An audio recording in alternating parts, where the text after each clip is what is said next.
Hello guys, मैं हूं सनी और आप देख रहे हैं हार्डवेयर माना।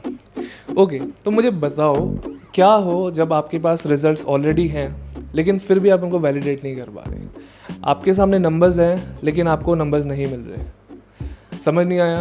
वेल, हमारे साथ भी यही हो रहा है। सो आज मैं रिव्यू करने जा रहा हूँ कूलर मास्टर का ML240L V2 RGB।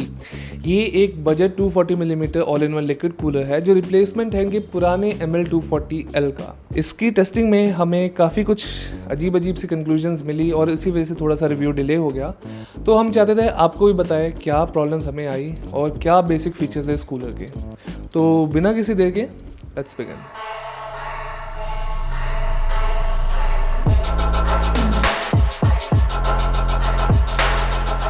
तो लेट्स क्लियर आउट कि हम रिव्यू कैसे करेंगे। हम तो पहली बात तो ये कि मैं रिव्यू करूँगा नॉर्मल हम लोग जैसे करते हैं इंडिविजुअल, लेकिन मैं इसका स्पेसिफिक कंपैरिजन करूँगा पुराने वर्जन के साथ। तो उसके लिए सबसे पहले thank you mister Gaurav ji को, जिन्होंने अपना कीमती समय निकाल के हमें अपना कूलर प्रोवाइड किया। वो अलग बात थी, उनका पीसी ख़राब हो गया था जिसकी वजह से उन्होंने हमें प्रोवाइड किया है। लेकिन हमारे पास वर्जन 1 भी है, वर्जन 2 भी है, तो हमने उसके बीच में कंपैरिजन किया एंड विद द रिव्यू मैं बताऊँगा क्या क्या मेन डिफरेंसेस है, क्या क्या चेंजेस हुए हैं। ज़्यादा टाइम ना लेते हैं, हम शुरू करते हैं विद द पैकेज कंटेंट्स। और सबसे पहले आपको मिलता है कूलर द ML240L V2। फिर आपको मिलते हैं इंस्टॉलेशन एक्सेसरीज जैसे कि for Intel and AMD brackets. फिर आपको मिलता है RGB वाला स्टफ़ जो केबल्स RGB केबल्स आते हैं, और एक कुछ एडिशनल एक्सेसरीज भी है फॉर द RGB जिसके बारे में हम डिस्कस करेंगे थोड़ी देर में। तो ये एक 240 millimetre all in one cooler है, लिक्विड कूलर, और ये मार्केट में 7,000 रुपये का अवेलेबल है, अप्रॉक्सीमेट 7,000। सबसे पहले बात करते हैं रेडिएटर की, और सबसे बड़ा चेंज जो हुआ है compare to the version 1 that is the size of the core of the radiator. मतलब जो बेसिकली कोर जो फिन्स का साइज़ है उन्होंने थोड़ा सा इंक्रीज़ किया है, 20% इंक्रीज़ किया है कंपैरेटिवली लास्ट टाइम के। तो उससे थोड़ा बहुत थर्मल आपको थर्मल परफॉर्मेंस पे इफेक्ट होगा। कितना होगा हम उसके बारे में आपको बताएंगे बाद में। बाकी दूसरा जो चेंज हुआ रेडिएटर के मामले में वो हुआ है कि इन्होंने एक्चुअल जो पेंट मटेरियल है उसको चेंज किया है। पुराना रेडिएटर ग्लॉसी था, this one is more matte, more modern looking, and I think it's a nice change because matte finish की वजह से इसमें कोई फिंगरप्रिंट्स वगैरह नहीं दिखते जो पुराने में दिखते थे। बाकी अगर हम दूसरी टेक्निकल डिटेल्स की बात करें रेडिएटर की, इट्स अ 20 फिन्स पर इंच रेडिएटर जो बिल्कुल स्टैंडर्ड है नॉर्मल AIOs के लिए। It's a good balance between air flow and pressure. और अगर एक्चुअल क्वालिटी की बात करूँ फिन्स वगैरह की, तो कोई हमें बेंट फिन्स वगैरह नहीं मिली थी, मुश्किल से 2 या 3 थी, विच इज़ एवरेज, मतलब वो नॉर्मल होता है। तो ओवरऑल रेडिएटर की क्वालिटी बजट रेडिएटर के होने के बावजूद भी it was okay. Moving on to the tubes, they are sleeved, जो हमेशा अच्छी क्वालिटी दिखती है।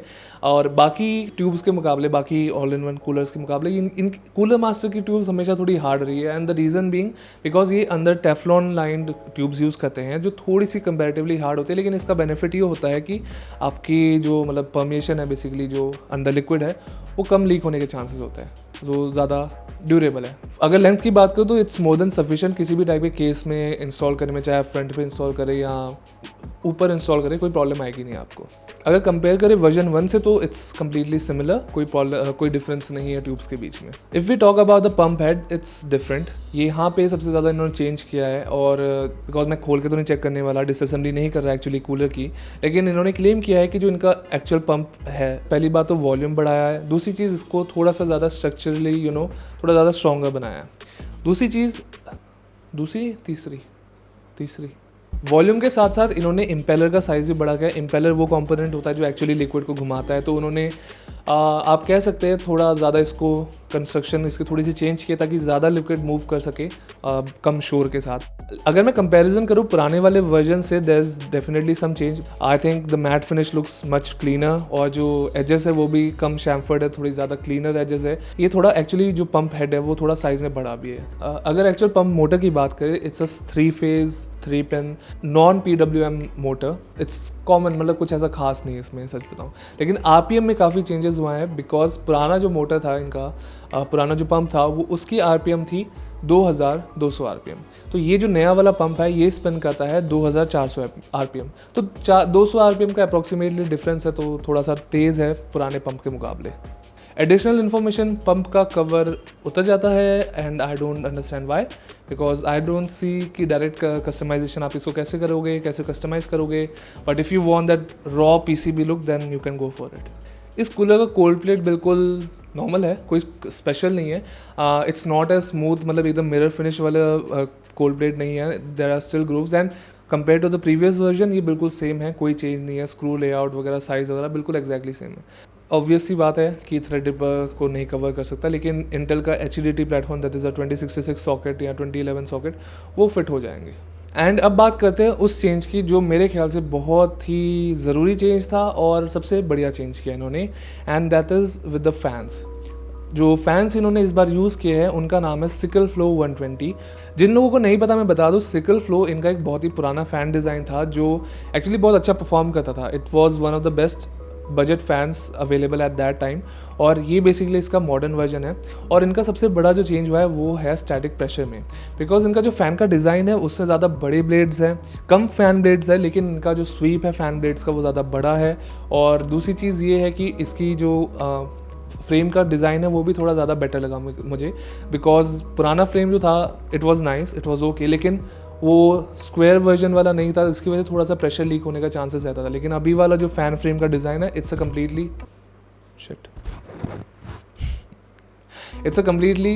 स्ट्रेट स्क्वायर डिज़ाइन, तो इसकी वजह से प्रेशर लीक का चांस कम रहता है. फ़ैन हब के ऊपर एक बहुत अच्छा एडिशन लगा, that is the inclusion of this holographic stickers, जो जब घूमते हैं बहुत ही एक यूनिक सा इफेक्ट क्रिएट करते हैं, which I really like. I think it's a little vintage looking design, मतलब थोड़ा सा पुराने फैंस वगैरह के डिज़ाइन की याद दिलाता है, लेकिन I think it's a very cool looking effect. और अगर सही एंगल पे लाइट पकड़ता है तो इट लुक्स रियली कूल. बाकी अगर एक्चुअल टेक्निकल स्पेसिफिकेशंस की बात करें, this is a rifle bearing fan. और दूसरी चीज़ कि इसकी फ़ैन स्पीड भी पुराने फ़ैन से कम है. पुराना फ़ैन जो था वो मैक्सिमम जाता था 2000 RPM तक, ये जो नया फ़ैन है ये जाता है 1800 RPM तक. ये कितना इफेक्ट करेगा हम आपको बताते हैं जल्दी, लेकिन overall I think this is a much needed change. अब बात करते हैं एक्चुअल इंस्टॉलेशन की. देखो मैं सच बताऊँ, कूलर मास्टर के कूलर्स मैंने कई बार इंस्टॉल किए अपने बिल्ड्स वगैरह में, और मेरी हर बार एक ही कंप्लेंट रहती थी कि वो जो बैक प्लेट यूज़ करते थे ना कूलर का, that design is complicated. They could have simplified the design, and I think इस बार उन्होंने फाइनली टाइम लेके शायद उन्होंने चाय पे बैठ के डिस्कशन की होगी कि थोड़ा सा डिज़ाइन को सिम्प्लीफाई करते हैं, and the good thing is they succeeded. The installation is pretty simple. हमने इंटेल और AMD दोनों सिस्टम से ट्राई किया है कूलर को, एंड इट वाज इजी, कोई प्रॉब्लम नहीं हुई. लेकिन मैं एक चीज़ ज़रूर कहूँगा कि AMD वाले इंस्टॉलेशन का जो तरीका है, एटलीस्ट AM4 प्लेटफॉर्म पे, वहाँ पे जो ये क्लिप्स यूज़ करते हैं, मैं चाहता हूँ कि वो इतने भी ज़्यादा फ्री रोटेटिंग ना हो कि हमें क्लिप करने में आधा घंटा लग जाए, कि वो थोड़े से ज़्यादा स्टेबल हो. और if that can be improved as well, then I think it's a very simple installation method. And installation complete होने के बाद I think जो improvement है in terms of RGB and lighting वो आपके सामने है. आप देख सकते हो कि कितना ज़्यादा, मतलब आप कंपेयर करके देखो तो कितना ज़्यादा अलग लगता था RGB, बिकॉज सिर्फ 4 LEDs होते थे, 4 RGB LEDs होते थे फैंस के ऊपर हब पे, एंड दोज वर वीक. एंड नए वाले फैंस में जो ब्लेड डिज़ाइन है, उन्होंने जो मटेरियल यूज़ किया है वो थोड़ा ज़्यादा मिल्की वाइट है, ज़्यादा डिफ्यूज़ है. इसकी वजह से जो RGB का कलर्स है वो ज़्यादा अच्छे लगते हैं, ज़्यादा कम हॉट स्पॉटी दिखते हैं, अगर वो वर्ड है तो मैं कहूँगा इट्स अ बिग इम्प्रूवमेंट. और वो जो बेयरिंग की मोटर की जो कॉयल वाइंडिंग दिखती थी, मैं सच कहूँ वो हर किसी को पसंद नहीं आती थी. तो this new design is much better. And pump head में भी जो RGB का चेंज हुआ, जहाँ पे इन्होंने अपना नाम हटा दिया, दैट्स मच क्लीनर, और इनके मॉडर्न डिज़ाइन लैंग्वेज को ज़्यादा सूट करता है with the simple clean outline of the logo. दूसरी चीज़, इन्होंने फाइनली एक छोटी सी life quality of life addition की है, and that is in terms of accessory, कि इन्होंने एक छोटा सा एक्सेसरी दिया है, that is a cable cover. मैं चीज़ बताता हूँ, यहाँ RGB कनेक्टर है जो 3 पिन वाला बेसिक सा कनेक्टर है, that is a weak connector. उनका कनेक्शन बहुत जल्दी हिल जाता है. मैं तो ये कहूँगा कि कुछ केसेस में अगर आप बहुत ज़्यादा टाइट फिटिंग वाले केबल मैनेजमेंट बिल्कुल स्ट्रिक्टली करना चाहते हो, आपको टेप भी लगानी पड़ सकती थी. तो इस चीज़ को अवॉइड करने के लिए उन्होंने सिंपल सा एक कंसेप्ट निकाला, which is I think genius in my opinion because of its simplicity, कि दोनों कनेक्टर्स को कनेक्ट करने के बाद, मेल और फीमेल कनेक्टर्स को, आप उसके ऊपर एक छोटा सा क्लिप ऑन कवर लगाते हो, जिससे कनेक्शन स्टेबल रहता है और कनेक्शन हिलता नहीं है. I am glad they added it, and मैं एक्सपेक्ट करता हूँ कि इनके जो फ्यूचर केसेस हैं या फिर एक्सेसरीज़ हैं वहाँ भी ये चीज़ अवेलेबल हो. बाकी अगर आप उन बदकिस्मत लोगों में से एक है जिनके मदरबोर्ड में अभी भी RGB नहीं है, तो इसके लिए आपको एक पैकेज में RGB कंट्रोलर मिल जाता है which you can use. It's a normal controller, button दबाओ, RGB रंग बदलो, खुश रहो। लेकिन इसके रिलेटेड एक कंप्लेंट है, because why are you using Molex connectors for that little thing. इतने छोटे से कनेक्टर के लिए आई डोंट थिंक आपको मोलेक्स कनेक्टर की ज़रूरत है। आप साटा पावर्ड कनेक्टर से भी काम चल सकता है आपका। Please improve it. तो अब बात करते हैं उस चीज़ के बारे में जिसने मेरा दिमाग ख़राब करके रख दिया और हमारी 2-3 दिन रातों की नींद उड़ा दी। हुआ ये कि कूलर मास्टर ने जो हमारे साथ रिपोर्ट शेयर की थी या नंबर शेयर किए थे उनके इंटरनल टेस्टिंग में, उसके अकॉर्डिंगली दोनों कूलर्स के बीच में 2 डिग्री का टेम्परेचर डिफरेंस है एट अ कॉन्स्टेंट लोड। ठीक है, हमें वो 2 डिग्री का टेम्परेचर डिफरेंस नहीं मिल रहा था। हमने बहुत कन्फिग्रेशंस ट्राई की, हमने इंटेल 10400 ट्राई किया, मेरा खुद का पर्सनल राइजन 1700 ट्राई किया, ओवरक्लॉक्ड है जो, और हमें वो टेम्परेचर डिफरेंस नहीं दिख रहा था। 1 डिग्री, कभी 1 डिग्री का टेम्परेचर डिफरेंस था, कभी 0 डिग्री का टेम्परेचर डिफरेंस था।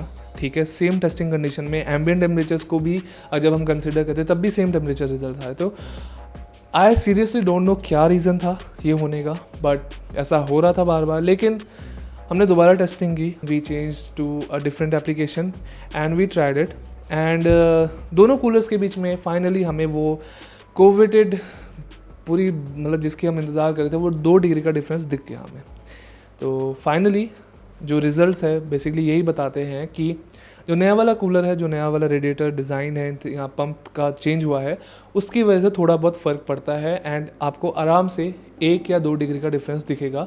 अब टेम्परेचर डिफरेंस के अलावा आपको एक और बेनिफिट भी यहाँ मिलता है, बिकॉज फैंस कम RPM पे घूमते हैं। आपकी जो फ़ैन मतलब आवाज़ है, फैंस का जो नॉइज़ प्रोफाइल है वो थोड़ा ज़्यादा बेटर है, थोड़ा ज़्यादा स्मूदर है कंपेरेटिवली पुराने मास्टर फैन सीरीज़ के। तो that's a nice addition as well. बाकी pump noise I think they are claiming it's a quite a pump design, लेकिन I think both are same, कोई डिफरेंस नहीं है पंप डिज़ाइन मतलब आवाज़ में, एटलीस्ट पंप में। तो overall in terms of performance it is a capable cooler. At least उन्होंने मेरे 120 या 130 वॉट के लोड को मेरे प्रोसेसर के हैंडल कर लिया था बिना किसी प्रॉब्लम के। तो I think for up to Ryzen 7 और i7 काइंड ऑफ प्रोसेसर्स, अगर आप बहुत ज़्यादा क्रेजी ओवरक्लॉक्स नहीं टारगेट कर रहे, तो ये कूलर आराम से उनको हैंडल कर सकता है। एंड बाकी RGB तो एडिशन है ही आपकी। सो गाइज, ये था रिव्यू हमारा cooler master ML240L V2 RGB का, और कंपेयर करें हम इसको ML240L RGB V1 से, तो this is a much better design overall in terms of everything. Installation का तरीका बेटर है। दूसरी चीज़ RGB day and night difference, this RGB is much better. And finally cooler master में कुछ लोगों को रियलाइज़ हुआ कि वो सुंदर फैंस बना सकते हैं। ठीक है, they have build better fans in the past, और उन्होंने फिर से दोबारा अच्छे फैंस बनाने शुरू कर दिए, तो which is a nice thing. और एक्चुअल परफॉर्मेंस जैसे आपको दिखाया कि माथापच्ची करने के बाद हमें वो डिफरेंस दिखा जो हमें चाहिए था। It's cooler than the previous version. So अब बात आती है कि बाकी कूलर्स इसके कंपैरिजन में क्या है, और यहाँ पे इस प्राइस रेंज में बहुत ज़्यादा ऑप्शंस नहीं है। आपके पास एंटिक के 1-2 मॉडल्स हैं और डीप कूल के 1-2 मॉडल्स हैं जो 7,000 रुपये के अंदर है। बाकी जितने मॉडल्स हैं वो सारे 7,000 रुपये के ऊपर है। सस्ते ऑप्शंस में डीप कूल का ही 240T I think cooler available है, विच इज़ आई थिंक 1,500 रुपये या 2,000 रुपये सस्ता है इससे। So basically it's a good cooler, you can go and purchase it. कुछ बाय करने की डिस्क्रिप्शन में लिंक्स होगी इसकी भी और इससे कॉम्पिटिटिव कूलर्स की, जो आप बाय कर सकते हैं। बाकी thank you so much video क्या बोल रहा हूँ, एंड आई होप आपको ये वीडियो अच्छी लगी। अगर आपके पास कोई क्वेश्चन है इस वीडियो के बारे में या इस कूलर के बारे में, तो हमें कमेंट्स में ज़रूर बताएं। बाकी लाइक शेयर सब्सक्राइब अपने स्वाद अनुसार करते रहें, एंड स्टे ट्यून्ड बिकॉज काफ़ी सारे प्रोडक्ट्स के रिव्यू आ रहे हैं। वहाँ पे एक पड़ा हुआ है, वहाँ पे एक पड़ा हुआ है, तो उन सब के रिव्यूज़ भी जल्दी आने वाले हैं। एंड मैं मिलूँगा आपको अगली बार। Till then